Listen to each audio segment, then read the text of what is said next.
Welcome to Everyone Loves Guitar, where we get to sit down and talk with interesting professional guitar players and related music industry experts. If you love playing guitar, stick around. You're in the right place. Hey, this is Craig Garber from Everyone Loves Guitar, and if you're a guitar player who's looking to make some more money, then listen very closely to what I'm about to tell you. If you're a guitar player, or any other kind of musician for that matter, or if you know a musician who wants to make some more money without having to tour or go on the road, or put up with any of the other BS musicians normally have to deal with, then you need to download this new special report about how to make a small fortune by licensing your music. And by licensing music, I mean getting your music inserted into movies, television shows, and commercials.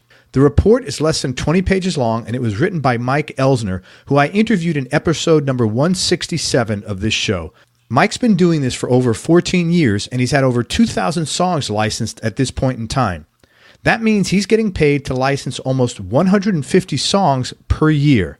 Now, keep in mind, most successful career musicians don't get paid for 150 songs in total over a 30 or 40-year career. Yet, Mike's getting paid for this on an annual basis. And the cool thing about this business is that you can run it from your own home studio, and you'll never have to deal with ivory tower record label executives telling you what to play and how to play it, and no shady managers or unethical business people telling you what to do either. So download Mike's free ebook on the 4-step plan to licensing success right now. Just go to everyonelovesguitar.com/Mike. That's everyonelovesguitar.com/Mike, M-I-K-E. Let me know how you like the book, and now let's get on with the show.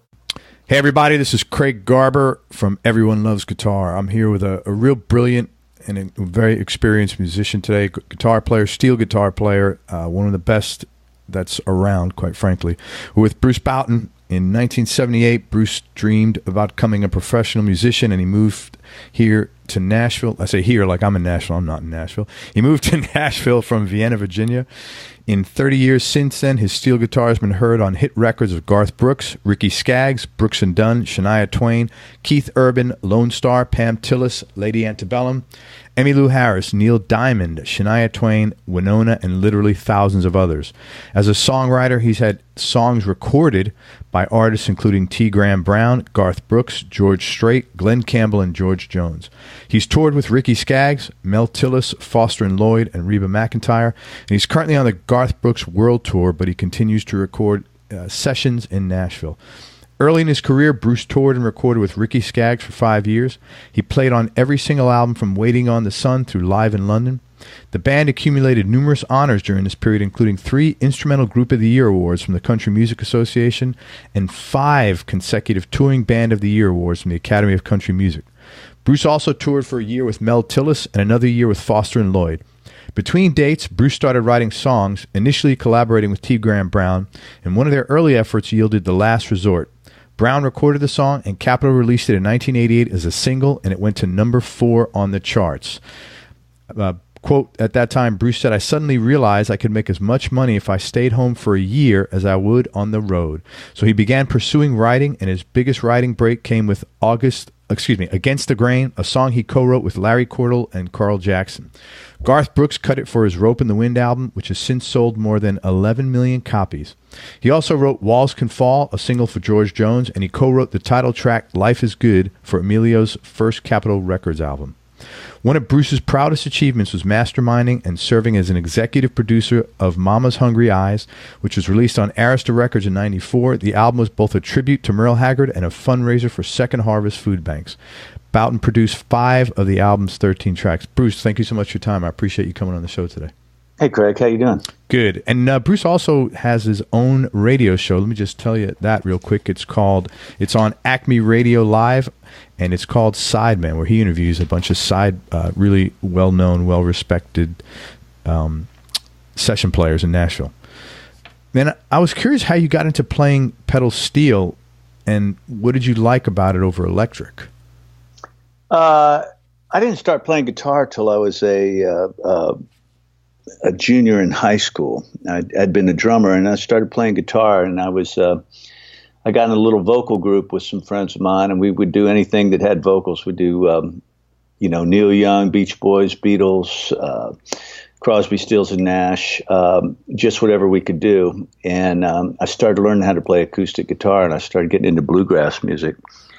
And then I discovered the Byrds and the Burrito Brothers. That started coming out sort of towards the end of the thing. And I was just involved in folk music. I mean, Jackson Browne, the Eagles, everybody. So I was trying to learn how to bend strings on guitar. And I got out of high school and I moved to Richmond and moved into a house with a bunch of musicians, mainly because there was this great guitar player down there. And I was just going to practice guitar and get really good on it. And one day he said, "Man, why don't you play steel guitar? There's a guy down the street who's got a steel for sale, and nobody plays it."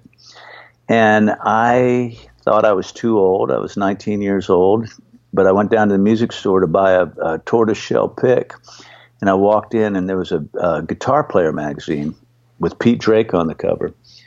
And the first question was, "What made you start playing steel?" And Pete Drake said, "I was 19 years old driving a bread truck and realized there had to be a better way, and now I make over $100,000 a year." And wow. that was crazy. That was in 73. So I called my mother and said, "I think I found my calling." And she co-signed for a loan, and I bought my first steel from the guy down the street. And it just so happened in Richmond, Virginia, there was a music store on the south side called Metro Music, and it was owned by a steel player named Ray Garrett. And so I went over there, and all these steel players, all these country steel players were hanging around, and they liked the fact that a hippie kid had come over from the college town, and they sort of took me in and started showing me some stuff, and people in the neighborhood found out I played. I was at the Virginia Commonwealth University in the college district, and a guy named Robin Thompson called me up and said, "Hey man, I hear you play steel." I said, "Man, I barely play. I've been playing about 4 months." And he said, "Well, I've got to do a demo. I'm trying to get a record deal. I'll come over." And he came over every day and worked on the same 4 songs with me. So I ended up doing my first recording session. Wow. And things started falling into place. I ended up meeting a guy named Buddy Charlton, who was a legendary, one of the greatest steel players that ever lived. I was invited to a jam session in Richmond, and Buddy was there, and it turned out he was teaching steel guitar lessons up in Oxon Hill, Maryland. He had quit Ernest Tubb after being with he took Buddy Emmons' place in Ernest Tubb's band. So a buddy of mine, Jay Jessup, and I would split gas and drive up every week and take lessons from Buddy Charlton. And it just went from there. I started playing in a college band. I moved back to D.C. for a while. I played in some country bands. And I just started working, and I realized in the late 70s that I needed to move to Nashville. It's amazing how, I'm sure if you look back, you could see how, everything literally fell into place. The universe was really supportive of this whole project for you. Yeah, I get a little emotional about it. Yeah, I can understand that, because it's an amazing thing that, Yeah. Yeah, I was going to quit playing steel. Sorry to interrupt, but I was going to. I hated steel. Was really hard, man. I would just be sitting in my room, and it's just, the instrument's very physical. I mean, you have to actually get up and go to the steel and sit down at it, and you have to tune it, and you can't just take it in the other room and watch TV and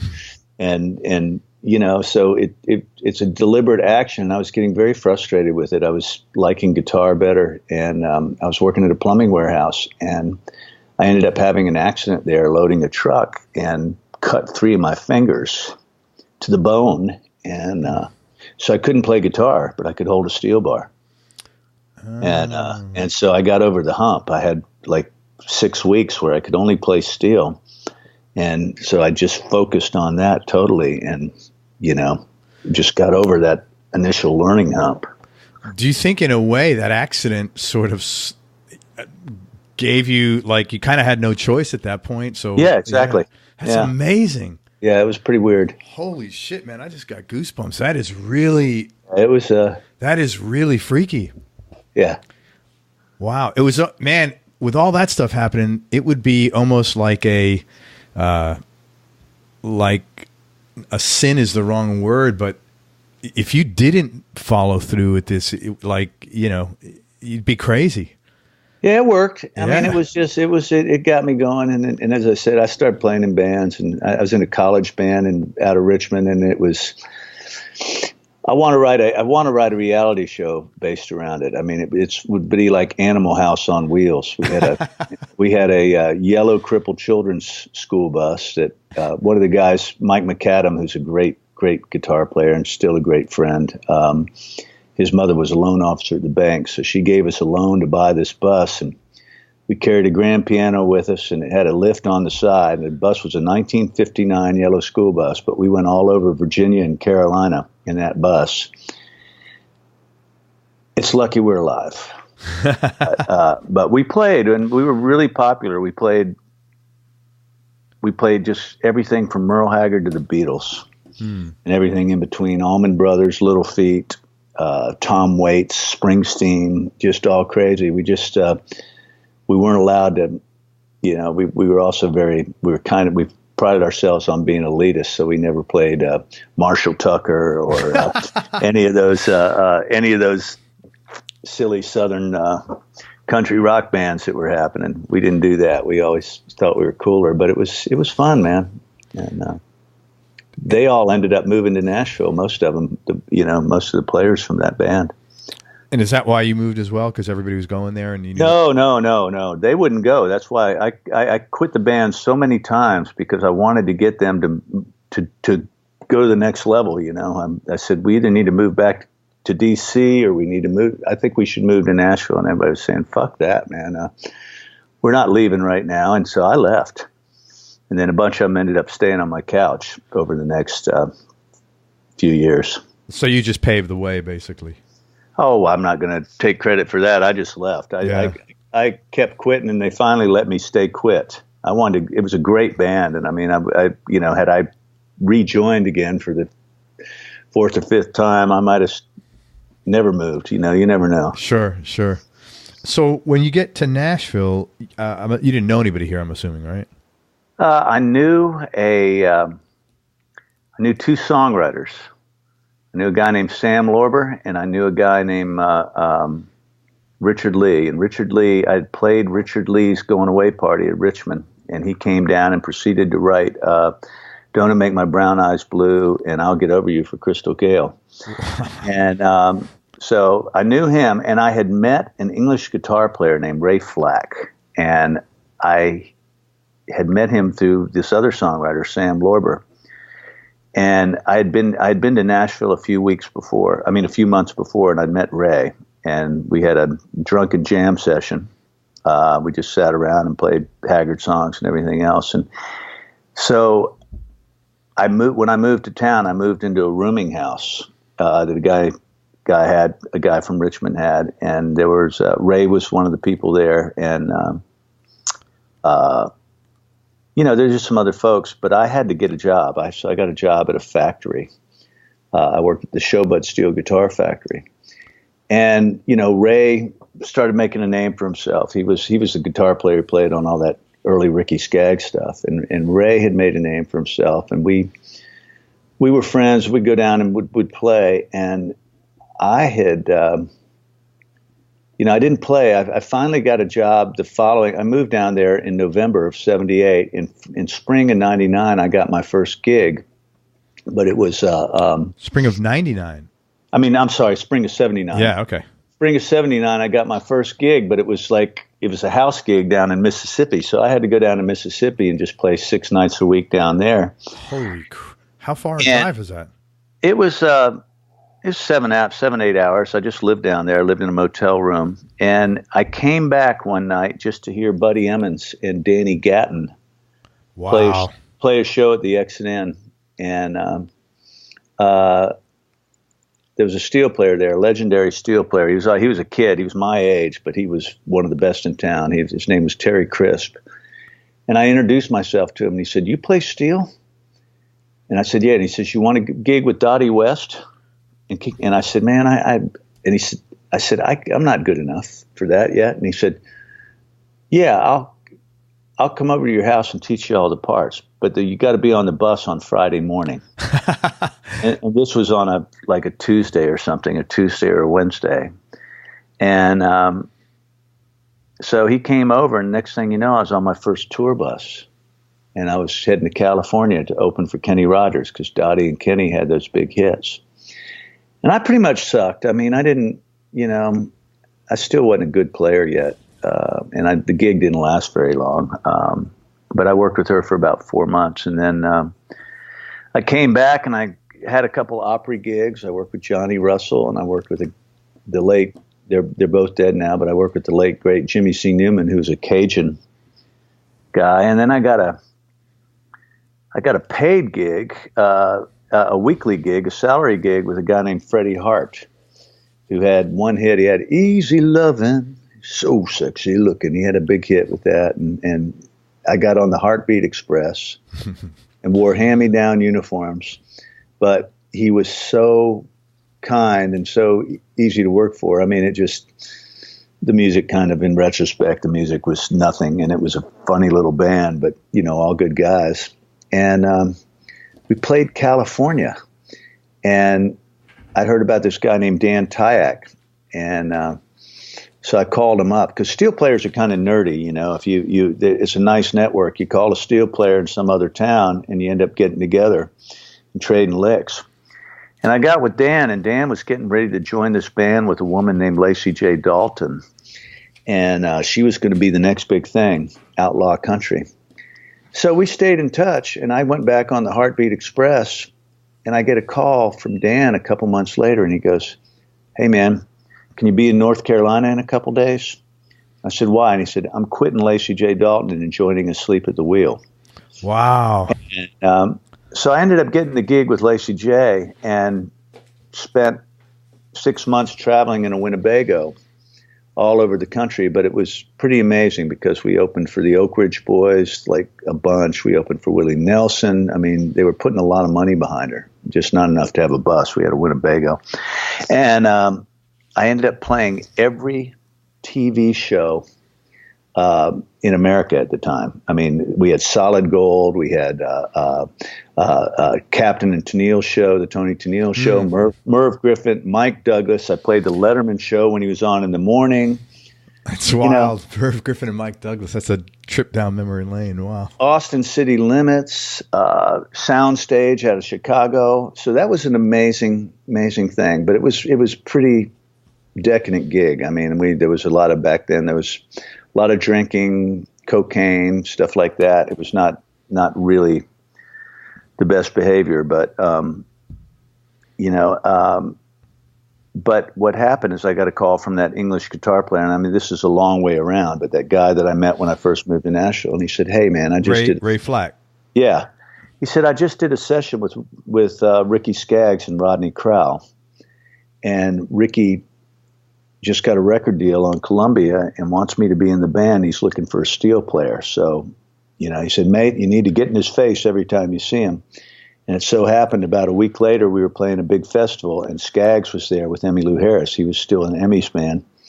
And I went and introduced myself to him.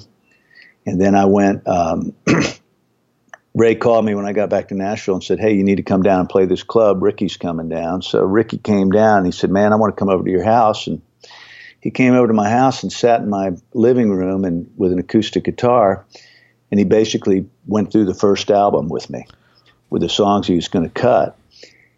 And it was so country that I almost didn't take the gig. I was like, God, this is hillbilly music. I mean, and I'm amazed that he didn't just say, "Okay, next." But I said, "Man, can I think about this overnight?"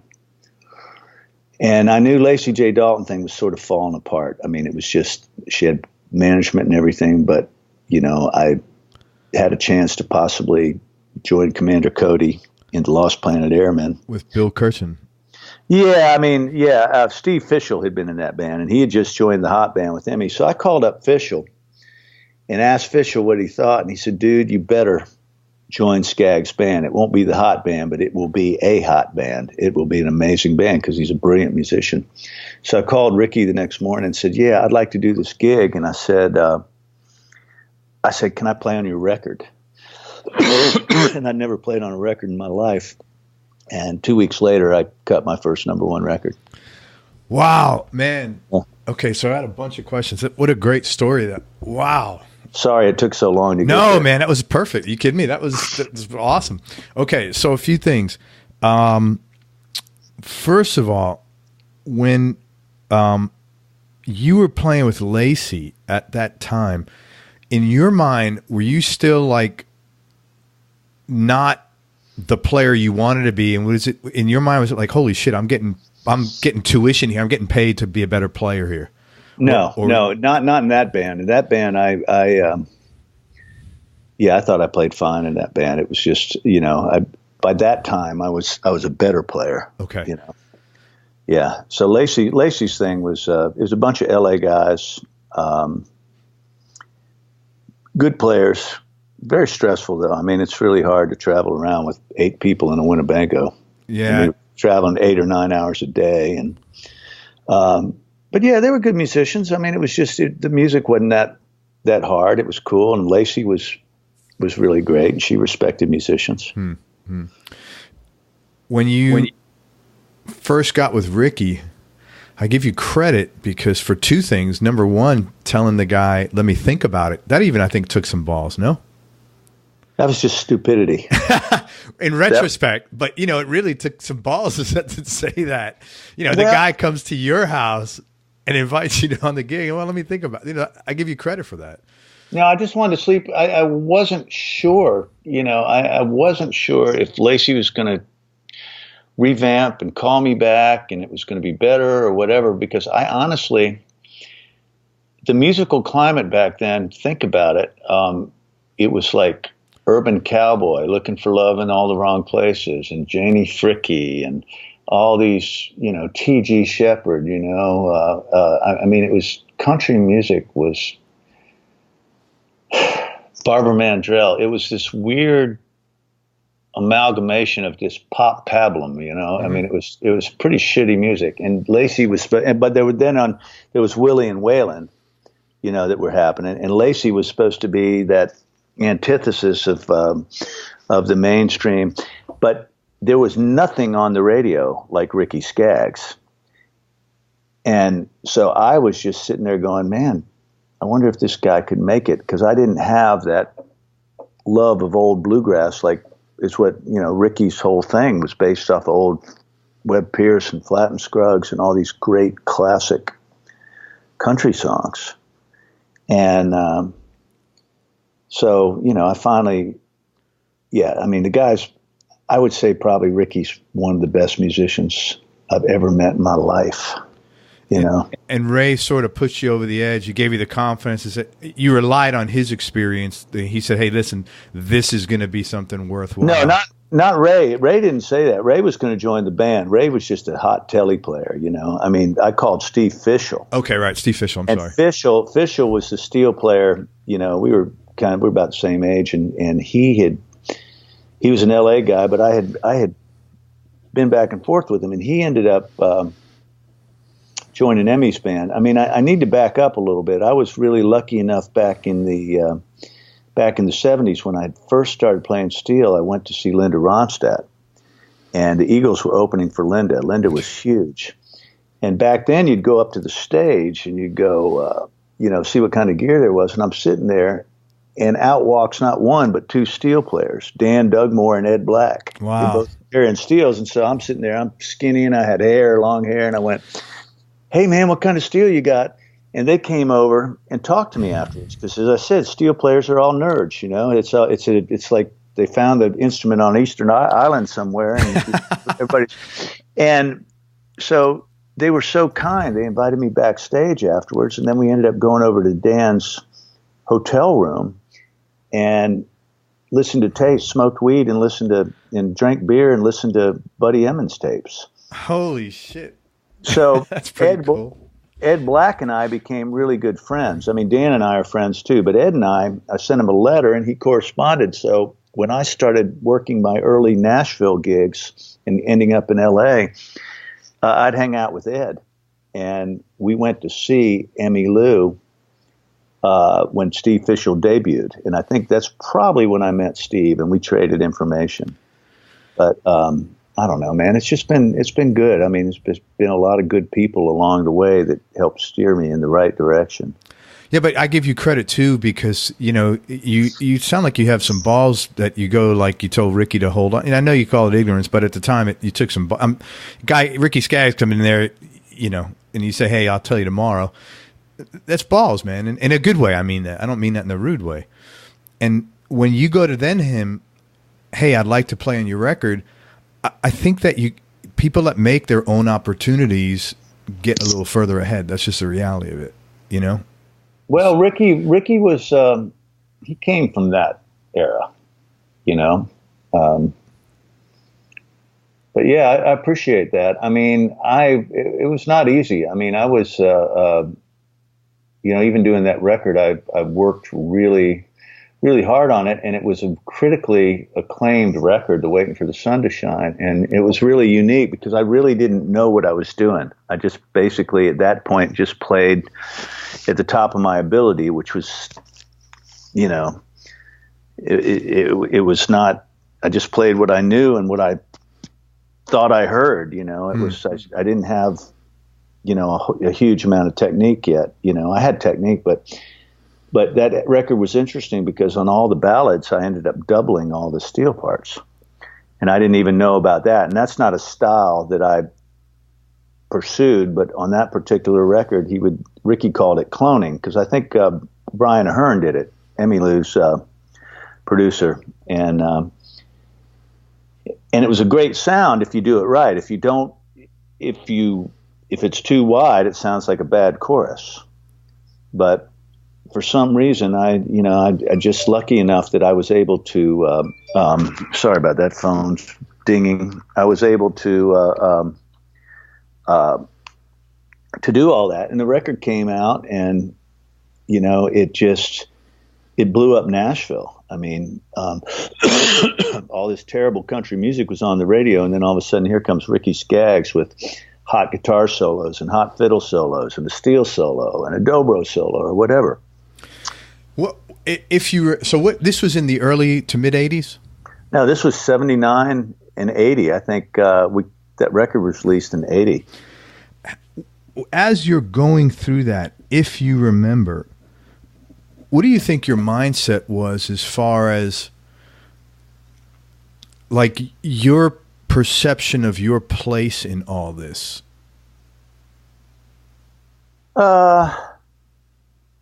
I don't know, man. I mean, I on one hand, and I don't take this lightly, but when Ricky Skaggs came out, I think that whole year there were only about 5 or 6 steel solos on the radio, and I think I played 4 of them.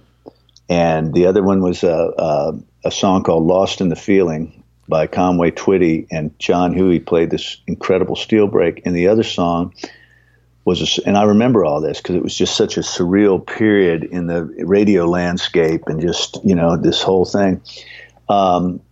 It was "Older Women" or something like that. It was one of these Ronnie McDowell songs, and Sonny Garish played a little. The great Sonny Garish, who was at that time the busiest steel player in Nashville, played this wah-wah, and it wasn't even, it's just a silly little solo. I mean, it was a fine solo, but so basically Ricky Skaggs brought fiddle and steel back on radio. I mean, everybody gives Randy Travis credit, and who was also so instrumental in bringing back that neo-traditional sound, and Marty Stewart too. But really, Ricky Skaggs opened the door to all of this.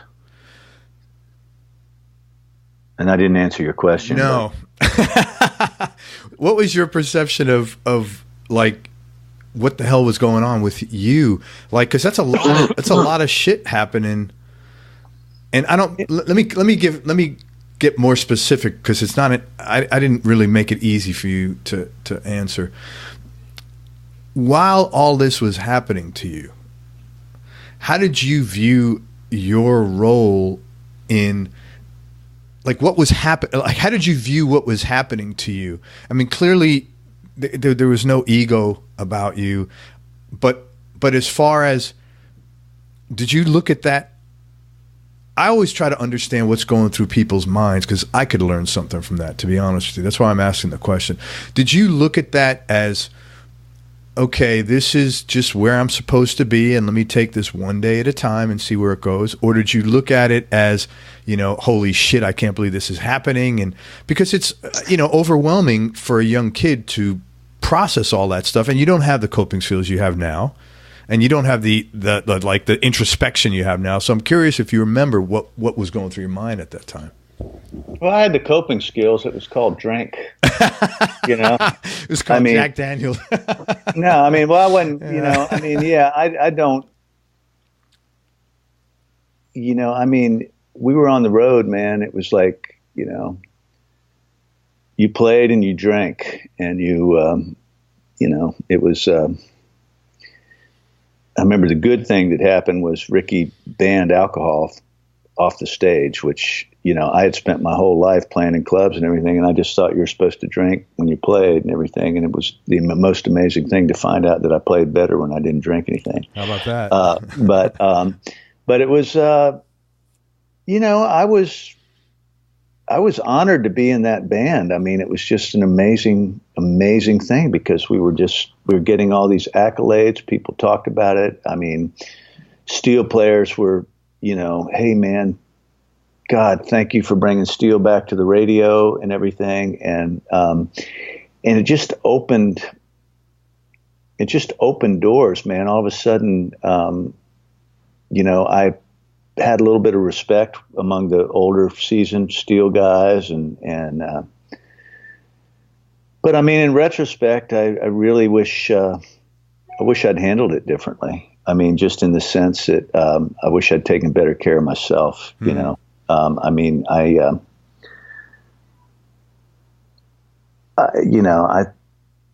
was just that era, man. There's a lot of partying, not with Ricky or anything. Ricky was,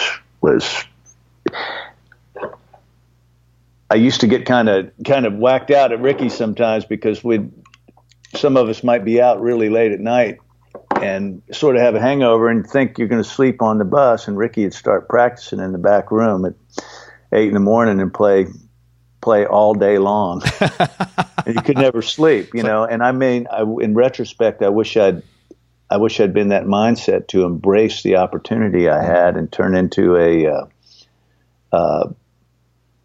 zealot. It came fairly easy to me. Yeah. The stuff, and once the songs were written and once the routine was there for the song, you had your roadmap and you're playing the same songs every night. But yeah, it was kind of a weird, it's a weird little vortex to be in, because at the same time, I had opinions musically, and I was sort of out in the Nashville community and kind of involved. And I remember I got offered an A&R job at a record label, and the head of the label, Columbia Records, called me and said, "Look, I think you would be great doing this. I can't pay you as much as Ricky pays, but I can offer you, $40,000 a year to start." And I was like, I had to bite my tongue and go, that's twice what I'm getting paid with Ricky. Because there's never any money in touring, and but I basically thought, man, I'm playing on hit records and I'm touring the country and I'm, playing these amazing places and playing on these TV shows and doing all this kind of stuff. I'd be selling out if I went to work for a label. Mm. And you wouldn't be playing, which is the worst thing. Yeah, it would. My life would have been totally different. But I sort of had it in perspective. And then Ricky fired me after Live in London, and why? That was. I just kind of joked and said we sort of fired ourselves, but it just got kind of crazy. We had the band was just, there was some tensions that were developing, and there were, financial things, and Ray Flack ended up leaving, and Ray and I were sort of joined at the hip. Sure. and I was supposed to leave with Ray, but I had just played on. I'd done some really good work. I thought I'd done the Country Boy single and played on that record. I forget what the name of that record was. So I knew that if I left, Ricky would replace me. Because at that time, Ricky was also using Lloyd Green and Weldon Myrick on the records, which were two legendary steel players. And he'd still use me on half the record, but he'd use them too. And so I hung in there for another year, and we did Live in London. And then after Live at London, we just had a little talk and just decided to end it. So just the normal reasons why people come in and out of bands, basically. Yeah, I mean, 5 years is a long time. Yeah. I mean, especially as a sideman. And it was not, 25 years later, or even longer than that, it's been, close to 30 years, a little over 30 years. I look back and I go, playing with Ricky Skaggs may have been like playing with Buddy Rich or playing with, it's just the most amazing training ground. My career would never, who knows where it would have been if that hadn't happened. Sure. But it was, I have so much respect for him as a musician, and I have respect for him that he put up with me for all that time, because I was not, How much older is Ricky than you? We're the same age. Oh, same age. Interesting. Yeah, that is interesting, because, usually when you're older, you can sort of look, your tolerance for bullshit gets, you have a little more empathy and understanding as you get older when you're looking down at younger people. To be the same age and put up with that, you got to give him credit for that. That's right. Well, I mean, he was, just ideologically, I grew up in D.C., I'm pretty liberal, somewhere left of Lenin or something. I'm joking, but I mean, I grew up, and Ricky grew up very, very religious, you know, and I'm a spiritual guy, but I'm not a real fundamentalist religious kind of guy. Sure. So, I mean, there was always, and Ricky didn't drink, man.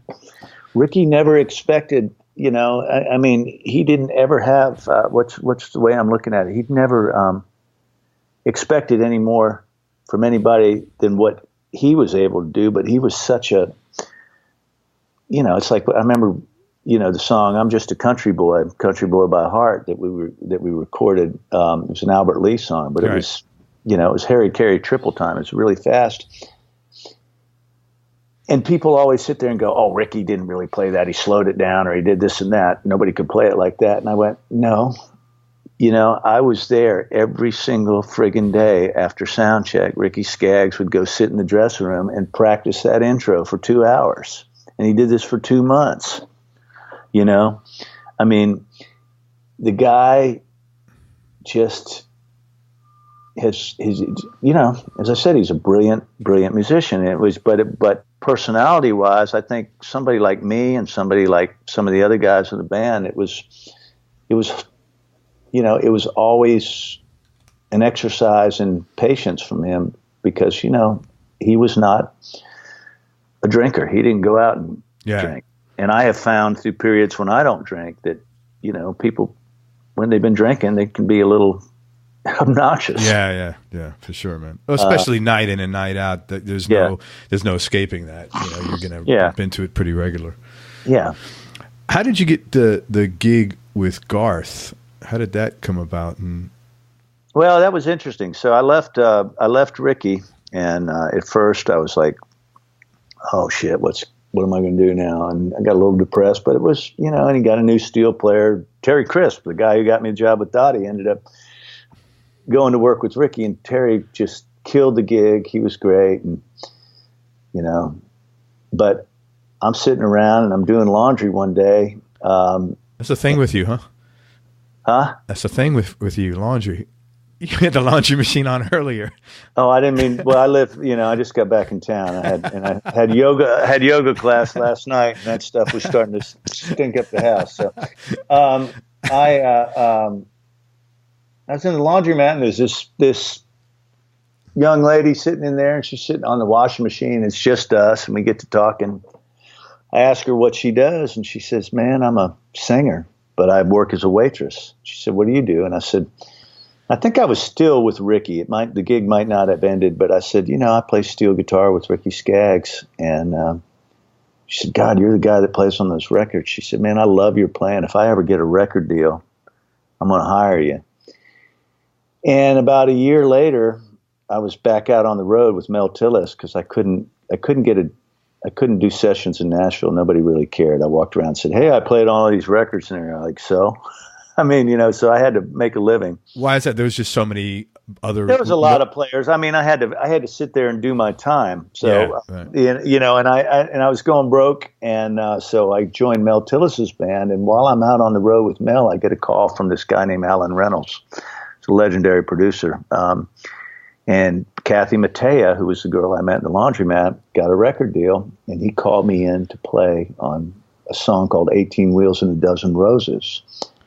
And I came in and played the steel solo, and it wasn't really great playing. I mean, it was okay, but Alan was real patient, and the song was a number 1 record. In the meantime, I'm out with Mel Tillis, and I get a call, that the record, I come in and do the Kathy Mattea thing, and then I leave Mel, and I'm getting ready to go for Australia, and all these things started happening about the same time. I had written this song with T. Graham Brown called The Last Resort. That was going to be a single. I had gotten a job with Foster and Lloyd. I had put a band together with them for a showcase, and they got the record deal, so I cut a record with them, Crazy Over You. And all right about the same period, Alan Reynolds calls me up and says, hey, I got this new guy named Garth Brooks. You want to come play? So I went in and I overdubbed on 3 songs, and I never can remember the third song, but one of them was called Not Counting You, and one was called Much Too Young to Be This Dang Old. And they had a fiddle on it, and the fiddle was really, really busy, so it was kind of, Much Too Young was pretty much the first or second take on the solo. That one was pretty straight ahead. But the other 2 I did, and I ended up hearing the rough mixes later on, and I hated what I played. So I called up the producer and said, look, man, I think I can play better on these 2 songs. You don't have to pay me. I'll just drag my stuff in. Would you let me have one more shot at it? He said, man, I can't believe you called because I'm replacing the fiddle with this new guy named Rob Hajakis. And we went in and did the overdubs together, and Garth was there. And it was just like, he said, man, you guys are going to play on all my records. Holy shit. Yeah. And we kind of went out afterwards and said, oh, yeah, right. Because the joke in Nashville, you play on a few hit records and they call somebody else. But that's how that started. And so you've played on every one of his records. Yeah. So you play. Everything is that steel and lap steel. Yeah. So you play with Chris Lusinger all the time.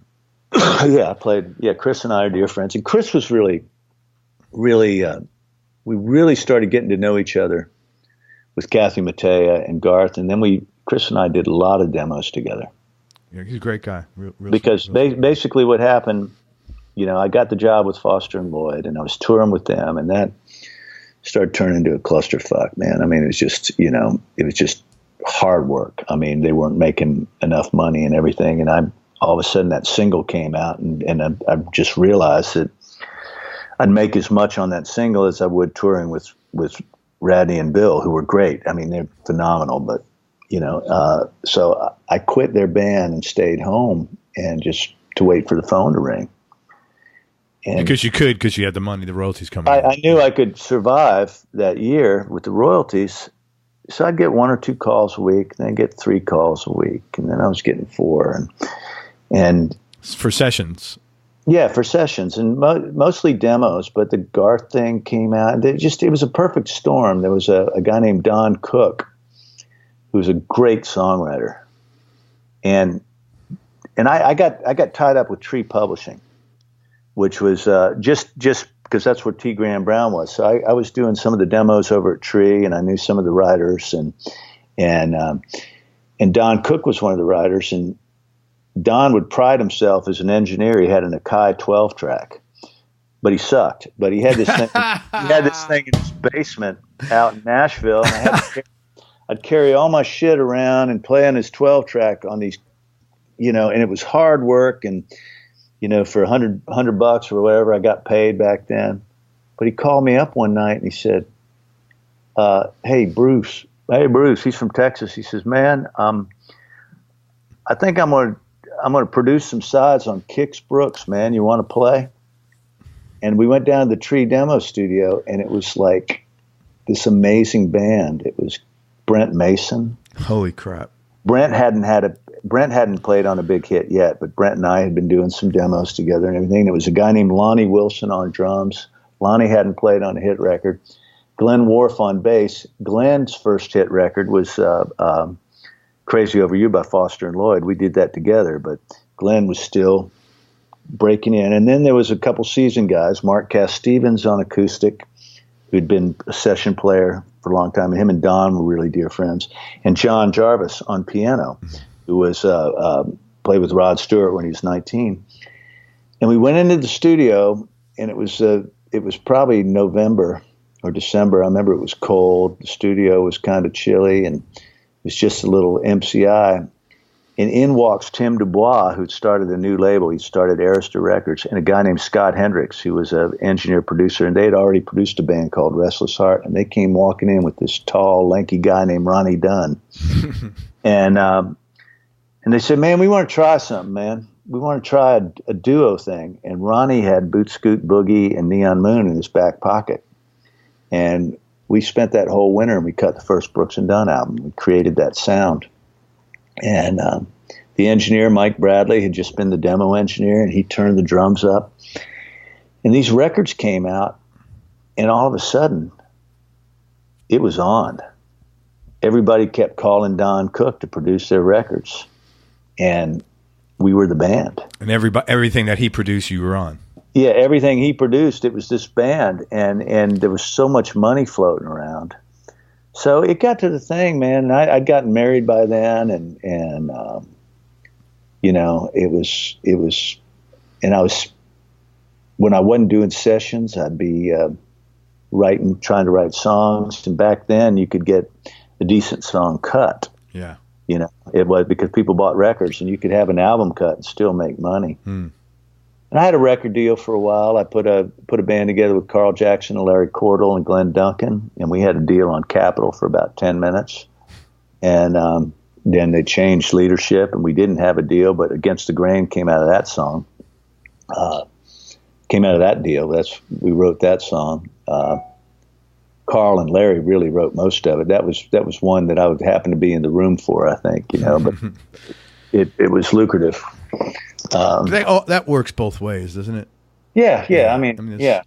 But I mean, Carl and Larry are both brilliant writers. I mean, Larry wrote Highway 40 Blues for Ricky Skaggs and songs for George Strait. But let me ask you this: in Nashville, it seems that people are much more ethical and less cutthroat about sharing songwriting credits than stories you hear of other places. Is that accurate, or it depends who you're dealing with?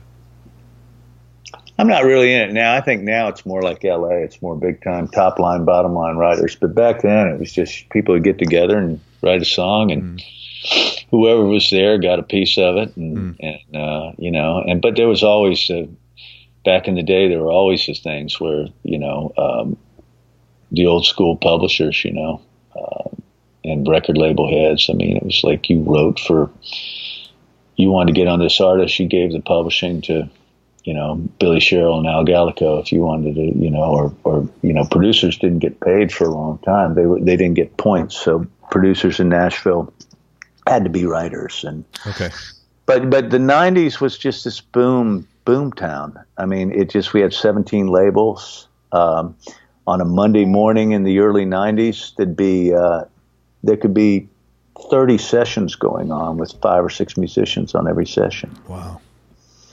You know, when I was during the heyday, when Don Cook was rocking away, we'd be sitting on a session, and the production we'd spend a week on a record. You know, we'd just show up and we'd cut 2 or 3 songs a day, and big budgets and catering, and you'd be set up, and the production assistant would come in and say, "What are you doing the week of April 1st? we're going to do Bobby Eakes. Who's Bobby Eakes? Well, she's a soap opera star. She doesn't have a deal yet, but they're putting money behind her. Or, she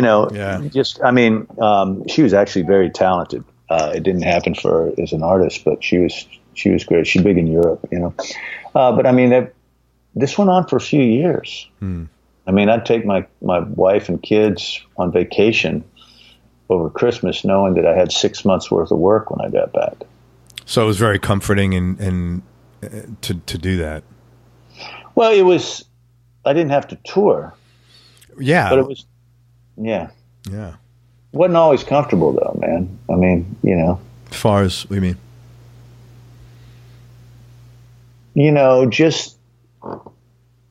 I think in hindsight, my biggest thing is I was never totally comfortable in my own skin.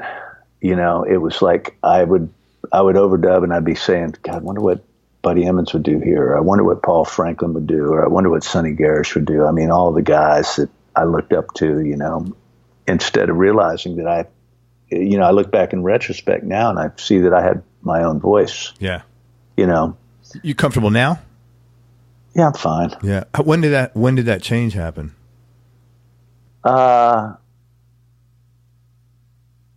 don't know. I probably when the session business started going away, and I realized I was still working, and then I'd go back and I'd hear those records and I'd go, boy, they didn't really suck. That was actually pretty good.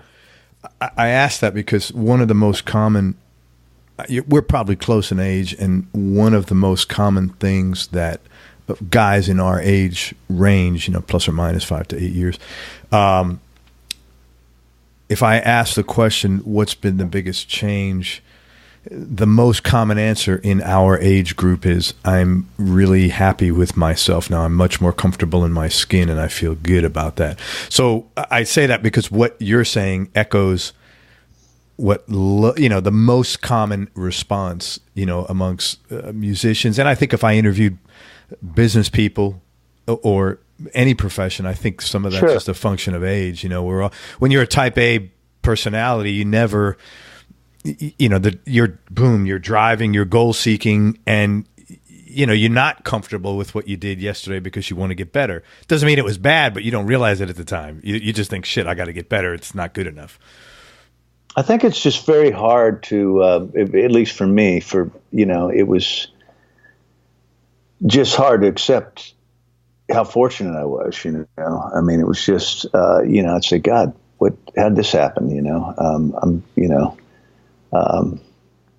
I don't think I ever took any of it for granted, but looking back, there was just a lot of incredible luck, a lot of just, situations that came my way that I happened to be in front of, and fortunately had the life skill to be able to navigate it, and in some ways bullshit my way into a situation that I really didn't have any business being in.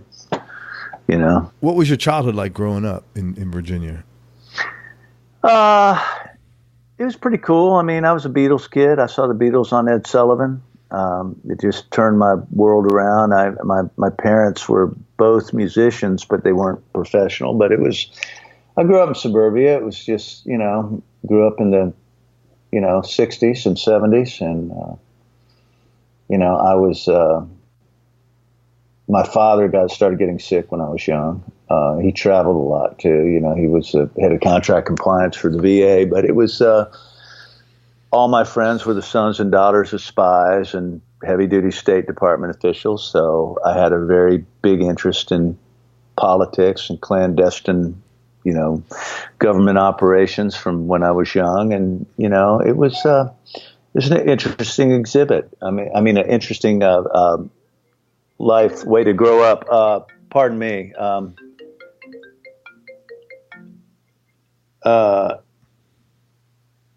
That's so bizarre. That's John McPhee from the Doobie Brothers. You know what? You're the second. I've got to get with that guy now because you're the second person I've been speaking to, and John McPhee calls. I had an interview with John Jorgensen, and the exact same thing happened. He goes, "Oh, that's John." How McPhee. Weird is that? Yeah, man. Now I got to get with that guy. That's the universe talking to me.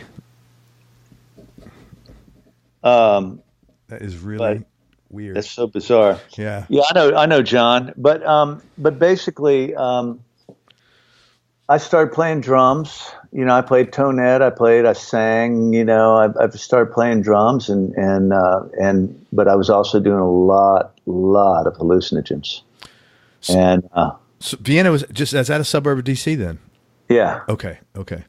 Yeah, and I got in. You know, I was pretty lost. My dad was starting to get sick, and I think my parents' marriage was falling apart. It's just really pretty dysfunctional. I was the oldest of 4 kids, and I sort of got in my own world of being a hippie and smoking a lot of weed and listening to a lot of music. And then I got lucky, and I got in this amazing choir and madrigal group that was in my high school.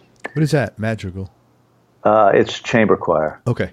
Small choir, but this guy, Robert Schaefer, had won, he won a comp, he was just very gifted, and he couldn't find a gig at a university. And I mean, it's really hard to be a classical music composer and conductor and make a living. So he went to the school board in Fairfax County, where his alma mater was, and he said, I want to have a super high-powered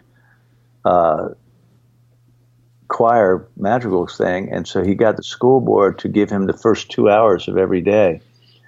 And I was lucky enough to get in the choir. And we talked about this earlier, but those guys were all like music geeks on the side. They played guitars, and they just liked the Byrds and the Beatles and everybody. So I started singing with them, and that's how I started playing guitar. So it's really saved my life, you know. You said you're doing hallucinogens like acid or? Yeah, because my parents didn't let me go to Woodstock, so a couple of my friends went to Woodstock, and they came back and they said, "Hey, man, try this little purple pill." And I'd probably done enough of it that by the time I was 20 years old, that I didn't really have any desire to do any more of it. But it's like, it was just the way you grew up back in that part of the world, at the time. I took acid once. I went to see the Grateful Dead. It was like a very appropriate time to take acid, when you're seeing a Grateful Dead concert. It's pretty wild shit. You weren't supposed to admit, the group I hung around with, you weren't supposed to admit that you went and saw the Grateful Dead, because they were not ever considered. I have a new appreciation for them now, but back then it was just, Well, man, I'm from New York City, so it was the same thing. There was not like deadheads hanging around. But I went to a real, my high school happened to be very liberal, so there were a lot of deadheads there. But it was a good experience. I'm glad I did it. And the music was great. Over your career, Bruce, what would you say, if you be kind enough to share maybe one or two mistakes that you made, like tuition mistakes you made, and what you got, the lessons that you learned from those mistakes? I just think, I think the biggest mistake is just being really, really careful with the booze and the drugs. I don't think I ever had a big problem with drugs. I mean, I think there was a period, back in the 80s probably, where, there may have been a night or two where there was too much cocaine floating around, it was just alcohol, hangovers, just not having the energy, not having the mindset, and not knowing back then, because you're out there, man. What are you going to do? You go out and you play your gig, and then you're playing in a bar, or you end up at the hotel bar afterwards, or people invite you to parties. I mean, it was everywhere all the time. It's a lifestyle. Yeah, it was a lifestyle, and it's killed a lot of musicians, and it's ruined a lot of careers. I was fortunate enough to at least be aware that I had issues with it. But I remember Ray Flack was always if he knew he had a recording session, he never took a drink the night before the recording session, and I get it now in retrospect, because I remember going into some recording sessions where I had been out the night before and had a few too many beers or too many glasses of wine, and going into that session and, doing the session, but being just not on top of my game. You got to play music, man, to really play it well and to play it at that high level. You got to be in control of all your senses, and you got to be in physical shape. So just your takeaway is, if you made any mistakes, it was you wish you would have partied less and focused, taking some of that energy and put it into your craft. Yeah, I do. That's just personal. Somehow I managed to have a career in spite of all that. But God Almighty, I remember reading an interview with Leland Sklar recently. And he said, "Man, I never drank." He said, "I never did any drugs." You'd look at him and you think, with his history, everything he's been through, but he never did, man. He went out and flew airplanes and jumped out of planes or rode motorcycles and just played his ass off. And here he is, he's older than I am, and he's out with Phil Collins now. I want to be that guy. Yeah. Well, you take care of yourself now, though. You seem like you're in really good shape, right? I take pretty good care of myself. I just, I discovered yoga 4 or 5 years ago. I wish I'd discovered that when I was in my 20s. It's always a work in progress for me to just try to be more aware. And I think I'd also,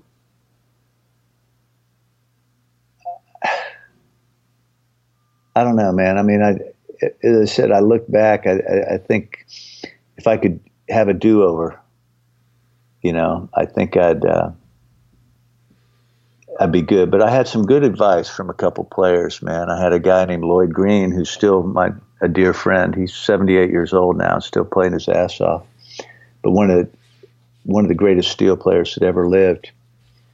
I remember he came up to me at the Grand Ole Opry after I'd played on my first hit record with Ricky, and he said, "Man, you're playing beautiful tone, great intonation, really good ideas." And I'm just sitting there, Lloyd Green's telling me this. And I said, "Man, God, I want to be a session player. What advice can you give me?" And I thought he was going to maybe say, get a certain kind of speaker, or always make sure you change your strings and everything. And he sat there for a minute. He said, "Listen to the words." And it became a big metaphor, you got to listen. And I tried to do that. I tried to let the words of a song guide me into what I played and how I approached the track. But it's also just a metaphor to, listen more. And Paul Franklin gave me some really great advice. One time he said, "Pay attention and know where to stand in the room." And that was, I don't think I always knew that as well as I. What do you mean by that? Know where to stand in the room? Playing recording sessions, and even touring, but playing recording sessions, it's like you got to go in. It's like a big psychological study. You got to go in, and immediately you got to gauge. The pecking order, you mean? Yeah, or how to act. You know? Okay. You may have a producer that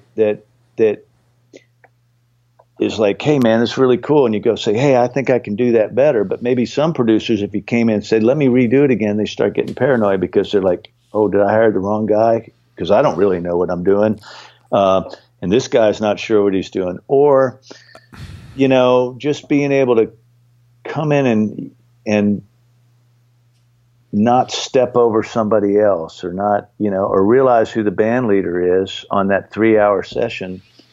And even though you may think his ideas are just the worst thing in the world, realizing it's only 3 hours. And, I used to have there were times, especially on demo sessions, where I would be kind of vocal about, "Man, I don't think that's a good idea," or "I don't this and that," I just wish I'd been a little more zen. Yeah. Like knew your place sort of a little better, or Yeah. And and it just depended. As I said, I still had a career in spite of myself, but I remember one time there's a studio owner. There was a studio that was a demo. I called it a demo mill, but it was it was a great place. And I mean, there were years that I made a lot of money just working there, but the ownership and the dynamics started changing, and some new steel players were coming in. I remember the owner of the studio one time was just looking at me, and he said, "Man, I really love so-and-so. He just comes in, he never says a word, and he just plays." And I'm like, and it was like, yeah.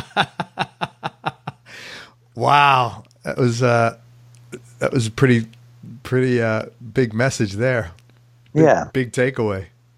But sessions are hard, man. I've seen brilliant players self-destruct on a recording session. I saw a piano player one time, and he's dead now, but there's this young guy, producer wannabe on the demo, and he was sitting there, just kept beating up the ending of the song. And this particular player had played on so many big records, but his career, he wasn't playing a lot of records. He's back to doing demos, and all of a sudden he just slammed the cover of the piano down, or he slammed his hands down. And the producer said, "What's wrong, man?" He said, "You're beating up this ending. Nobody's ever going to hear the fucking ending of this song. It's such a piece of crap song." And the writer's like freaking out because it's so big, it's so important to them. And and he was exactly right. Yeah.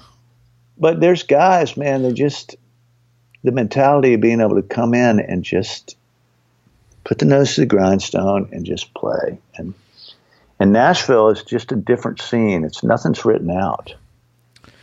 There's nothing ever written. Everybody's just making stuff up.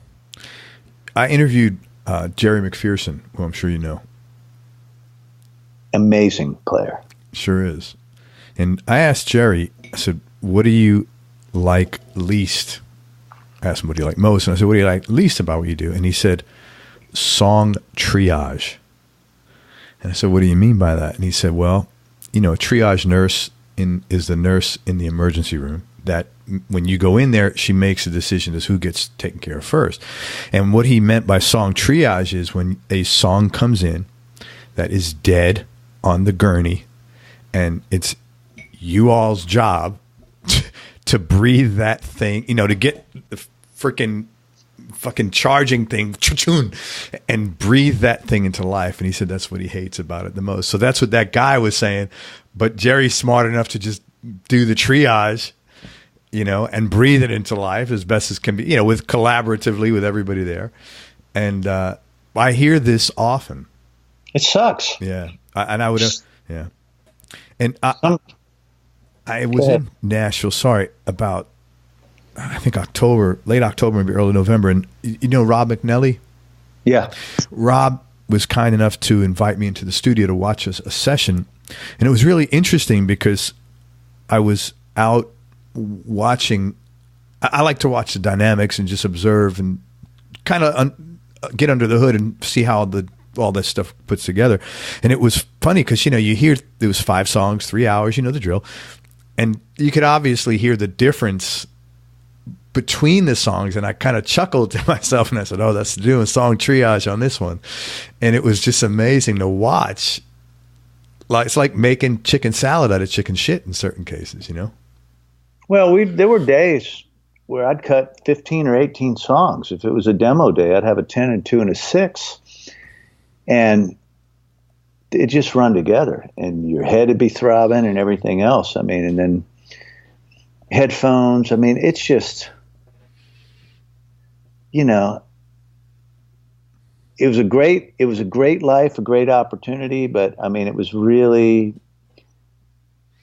when Reba McEntire was kind enough to offer me a job in 2003, thanks to Jimmy Nichols, who's another great session player. She wanted a band of all studio musicians. I got a little bit of breathing room because I didn't have to just depend on the sessions. And by this time, everybody had heard enough of me on the radio. I mean, it was time for new guys. And the worst thing that happens in session business is you get to work for a producer, and the producer gets rich and quits. Oh, and suddenly you're out of a big big chunk of income. Your pipeline dries up. Yeah, and I had certain producers I worked for that liked my playing, where there were other producers that loved Sonny's playing, or they loved Dan Dugmore's playing, or they loved Paul Franklin's playing. I mean, but in the 90s, there was enough work for everybody to make really, really good incomes. And that started going away this century, as people quit buying records. It was true trickle-down economics.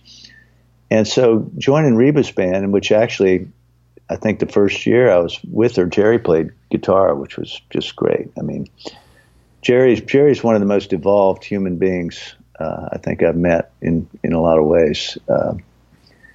But as far as music, he's just incredible. And his brain is just, I don't know if he took you by his house. No. He built a robot at one point. He got tired of having to always go out and move. He told me me through the whole thing. Yeah, I didn't go to see his house, but we talked extensively about the project. Yeah, so he's done all this sharp stuff. Dude. But I mean, it's just there's a burnout factor on doing sessions. I mean, it just depends what kind of thing you are, and for me, I have so many interests. I mean, I've spent a lot of time lobbying for intellectual property rights in Washington. I'm on a board that distributes money to studio musicians for playing on hit records. I feel like you talk about this song Triage. What has always killed me about the music business is that I have been on dates where the musicians make the song. They take that song from nothing and they rearrange it and they move the bridge, or they talk to people into cutting this and doing that, and they come up with a lick, and it's a hit song, and all that musician got was that scale wage. Yeah. No royalties whatsoever. So we finally were able to start getting some royalties. This is the only country in the world, industrialized country, that doesn't pay performance royalties to artists or musicians for hit records. I didn't know that. Yeah, it sucks. Interesting. And the broadcasters have such a monopoly now because they deregulated radio, so it's three corporations that own most of the radio market, and they don't want to pay any money. So it's always a battle in Congress. But that being said, for the first time in history, this fund that I've been involved in distributes what's called non-interactive digital money, which basically it's stuff like Sirius and Pandora, where you don't get to pick your song, but it's a lot of money. That money goes into Sound Exchange, and 5% gets peeled off for the backing musicians. Cool. But it's still $50 million a year. Yeah. So people are making money a little bit. But that was always kind of frustrating to me, I mean, it was just playing the game and watching people that at times I thought were really inept at what they did, but they just had the power. Sure. I think that's frustrating for anybody to have to be subjected to let alone over and over and day in and day out. That's got to be a grind. In the day, really, the musicians were the ones that were, I really never knew any bad musicians in the studio business. I never ever sat there and said, what the heck is this guy doing sessions for? Because everybody had something to offer, and I mean, I think that's the thing you're asking about. What kind of thing can you give advice? I mean, you should never ever let, professional jealousy contaminate your world, because it's real easy to do. And I don't think it happened to me, but I know friends of mine that just destroyed themselves because they couldn't understand why so-and-so was doing sessions and they weren't.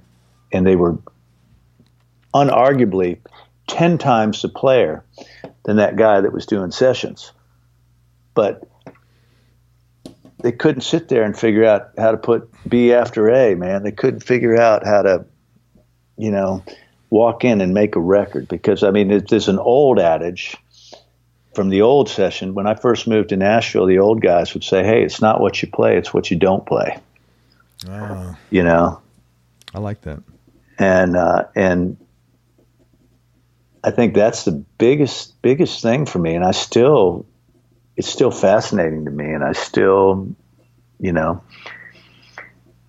that's the space, in a record. When you listen to a record, sometimes, you listen to the old Motown records, and there was one guitar player on there that was always just going, jack, jack, jack, jack,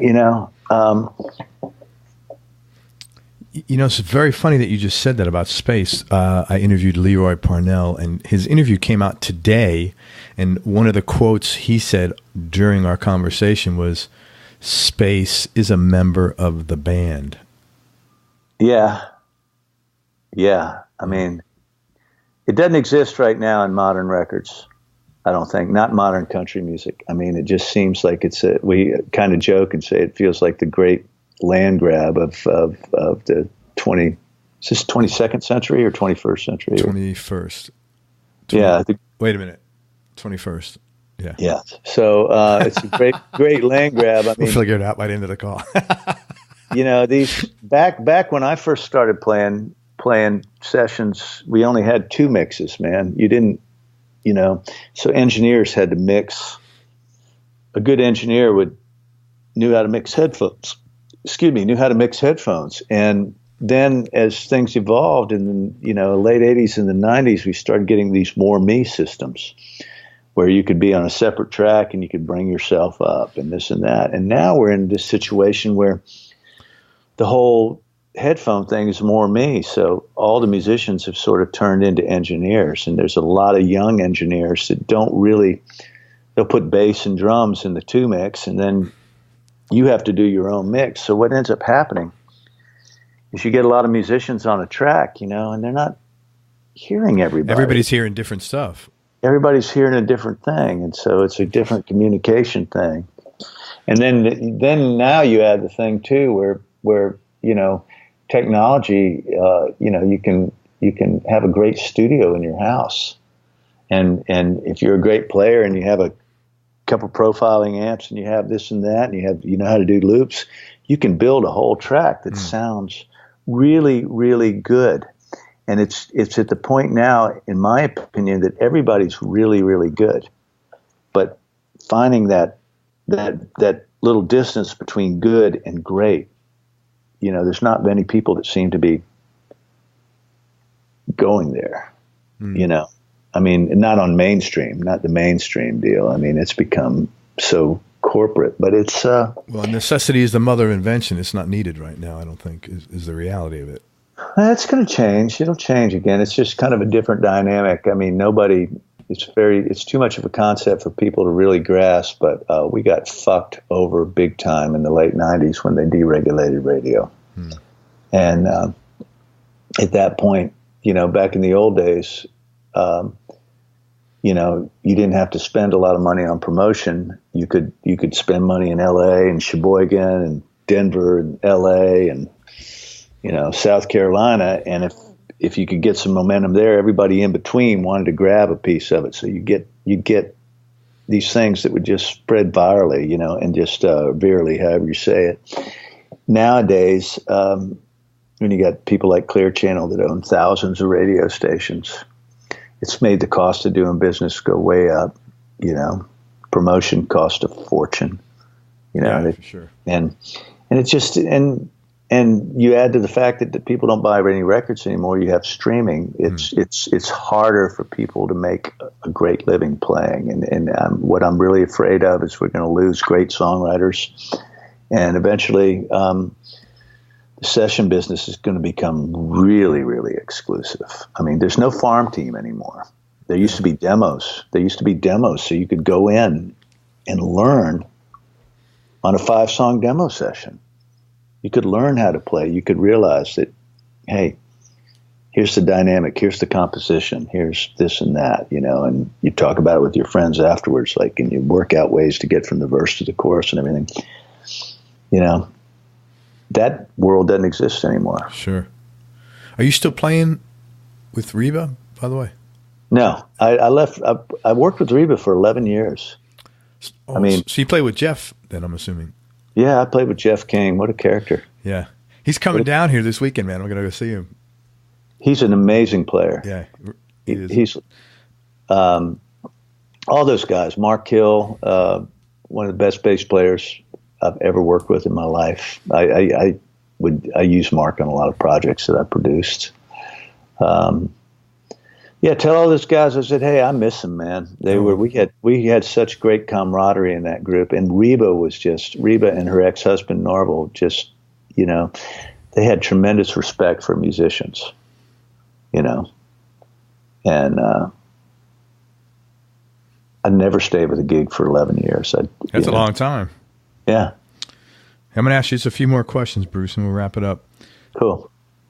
Do you have a non-musical superpower? What do you mean?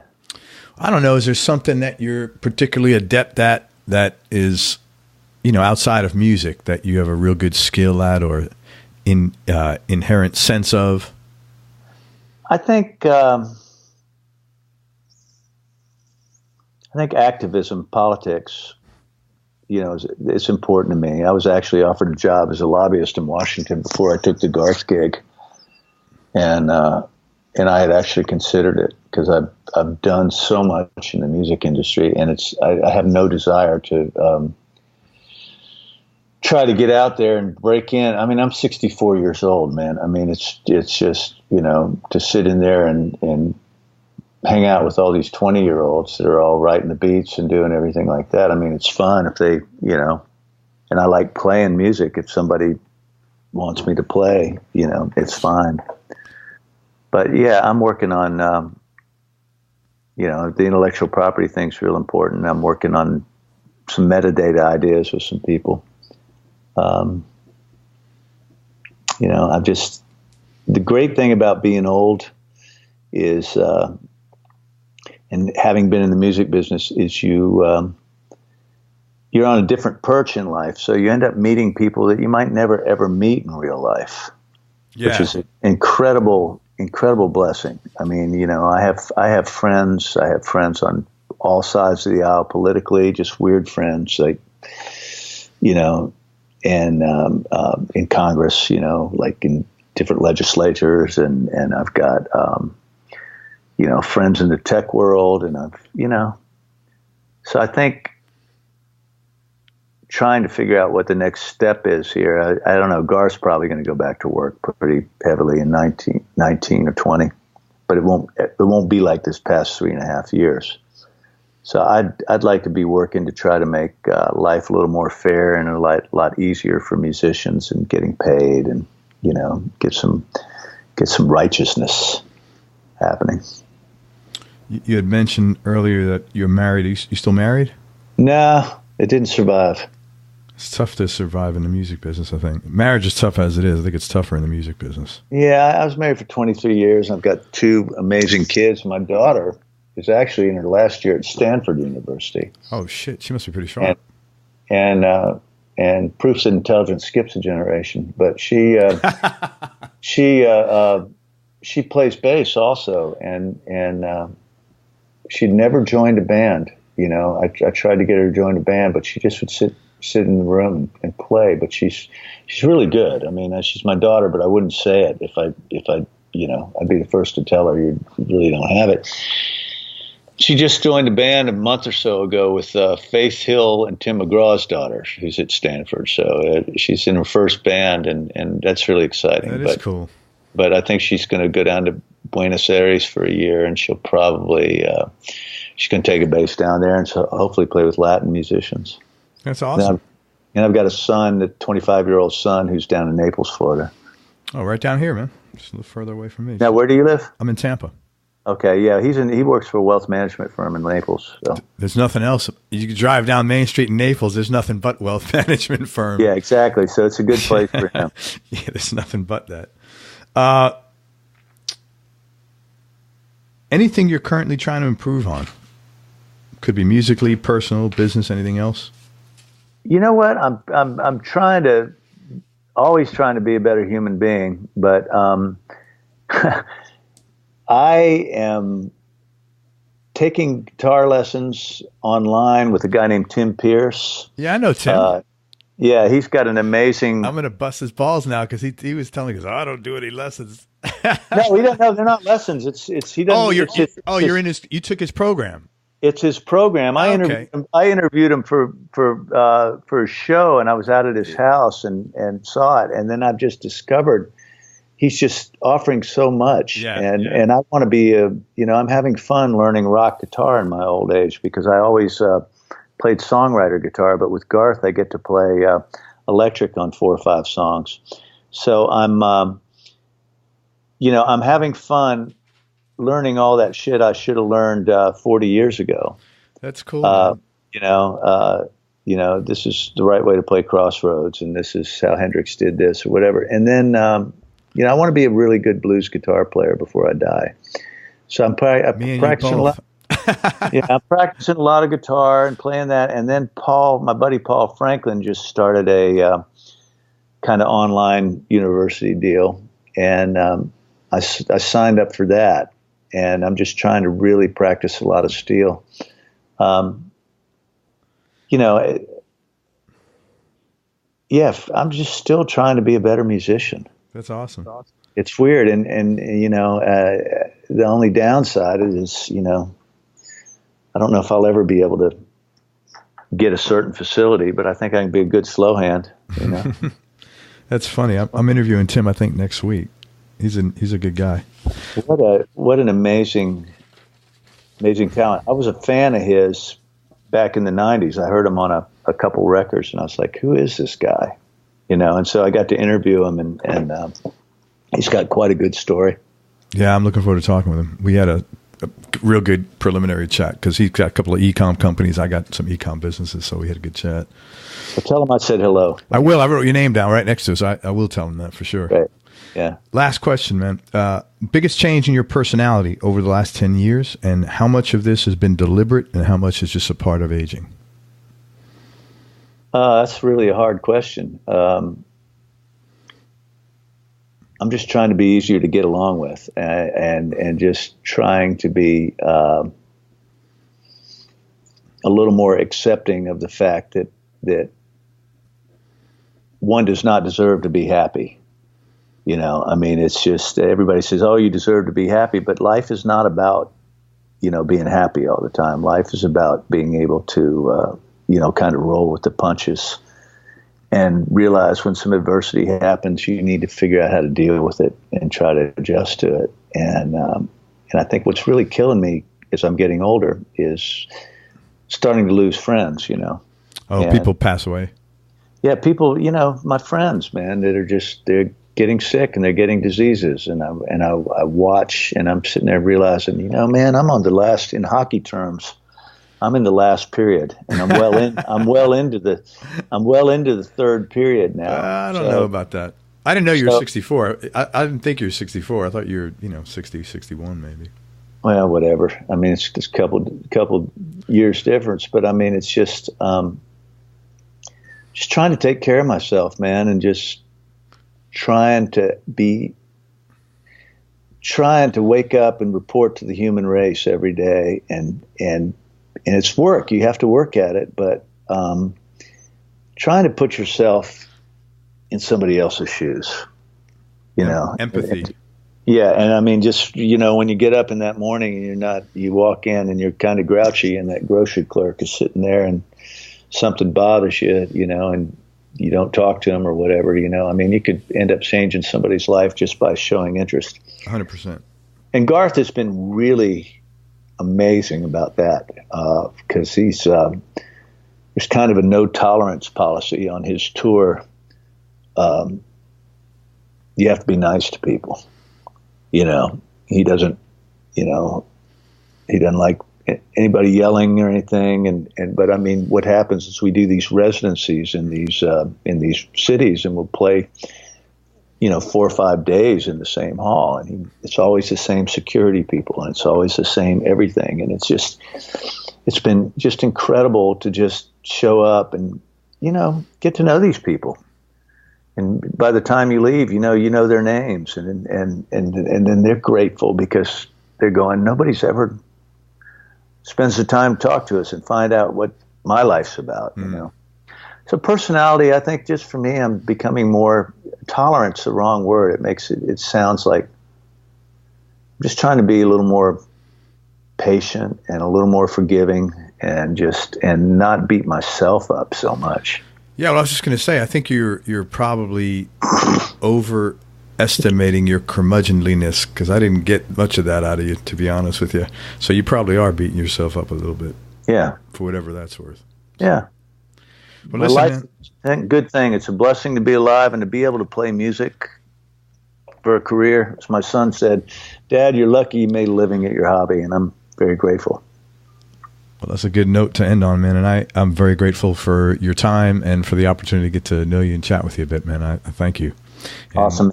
I want to tell people where they could find you. First of all, you can find Bruce online at brucebouton.com. It's Bruce, BOUTON.com. And he's got a contact form on there if you're looking for some help with tracks or studio stuff. Get a hold of him there. And he also has a radio show called Sideband, and it's on acmeradiolive.com. And actually, there's a link on his website on brucebouton.com where you can click it, and it'll take you right to his radio show.